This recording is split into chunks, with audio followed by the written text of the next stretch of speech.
Genesis Kapitulo 19. Ang pagkawasak ng Sodoma at Gomorrah.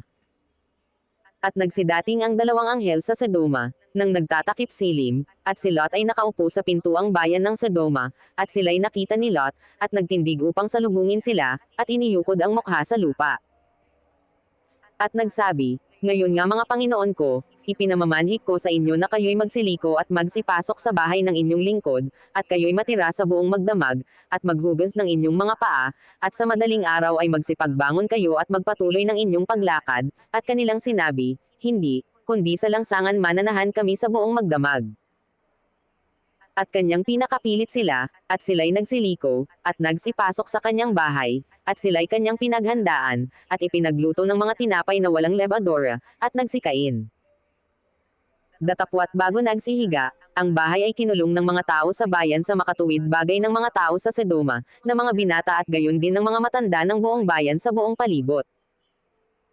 At kanilang tinawagan si Lot, at sinabi sa kanya, "Saan nang aron ang mga lalaking dumating sa iyo ng gabing ito? Ilabas mo sila sa amin upang kilalanin namin sila." At nilabas sila ni Lot sa pintuan, at isinara ang pinto sa likuran niya.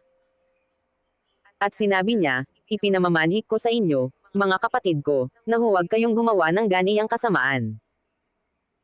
Narito, ngayon, may dalawa akong anak na babae, na hindi nakakilala ng lalaki. Ipinamamanhik ko sa inyo, na sila'y aking ilalabas sa inyo, at gawin ninyo sa kanila ang magalingin ninyo sa inyong paningin, huwag lamang ninyong gawa ng anuman ang mga lalaking ito, yamang sila'y nang asa silong ng aking bubungan."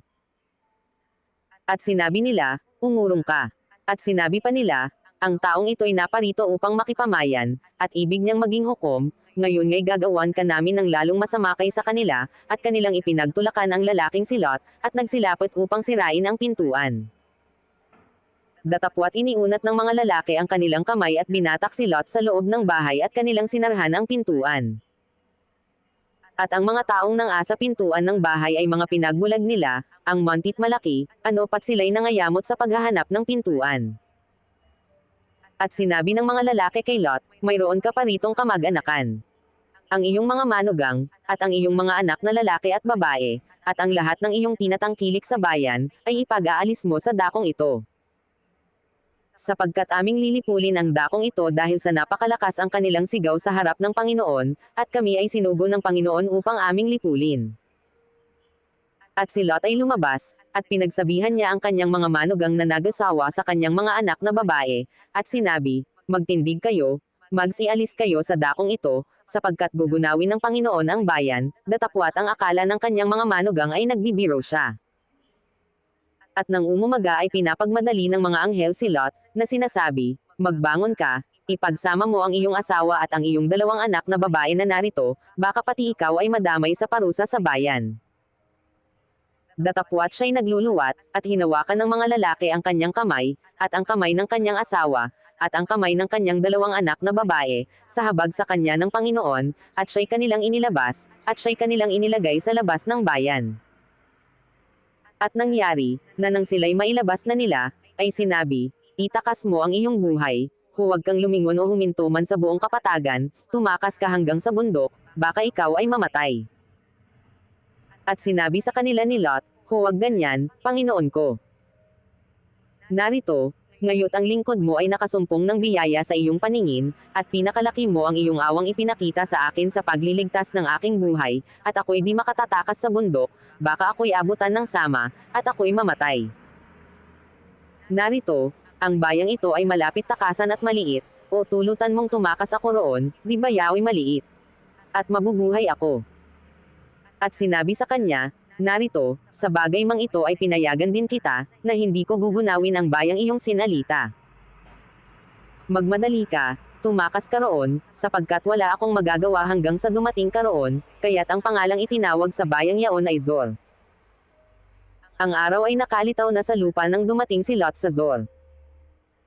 Nang magkagayo'y nagpaulan ang Panginoon sa Sodoma at Gomorrah ng azufre at apoy mula sa Panginoon na buhat sa langit. At ginuno niya ang mga bayang yaon, at ang buong kapatagan at ang lahat ng nangananahan sa mga bayang yaon, at ang tumutubo sa lupang yaon. Datapwat ang asawa ni Lot ay lumingon sa likuran ni Lot, at naging halijing asin. At si Abraham ay sumaampang maaga ng kinaumagahan sa dakong kinatayuan niya sa harap ng Panginoon. At siya'y tumingin sa dakong Sodoma at Gomora, at sa buong lupain ng kapatagan, at tumano, at narito, ang usok ng lupain ay napaiilang lang na parang usok ng isang hurno. At nangyari, na nanggunawin ng Diyos ang mga bayan ng kapatagan, na nalaala ng Diyos si Abraham, at pinalabas si Lot, mula sa gitna ng pinagganawan, nang gunawin ang mga bayan na kinatitirahan ni Lot. Ang kasalanan ni Lot.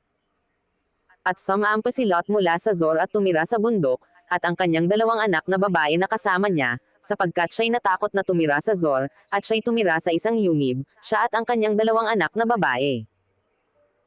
At sinabi ng panganay sa bunso, ang ating ama ay matanda, at walang lalaki sa lupa na sumiping sa atin, ayon sa ugali ng sangkalupaan. Halika, painumin natin ng alak ang ating ama, at tayo'y sumiping sa kanya, upang mapalagi natin ang binhi ng ating ama.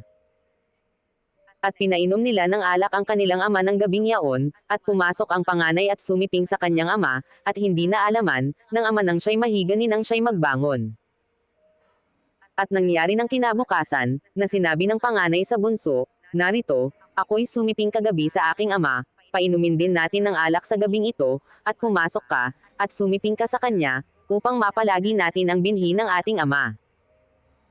At pinainom din nila ng alak ang kanilang ama ng gabing yaon, at nagtindig ang bunso, at sumiping sa ama, at hindi na alaman ng ama nang siya'y mahiga, ni nang siya'y magbangon.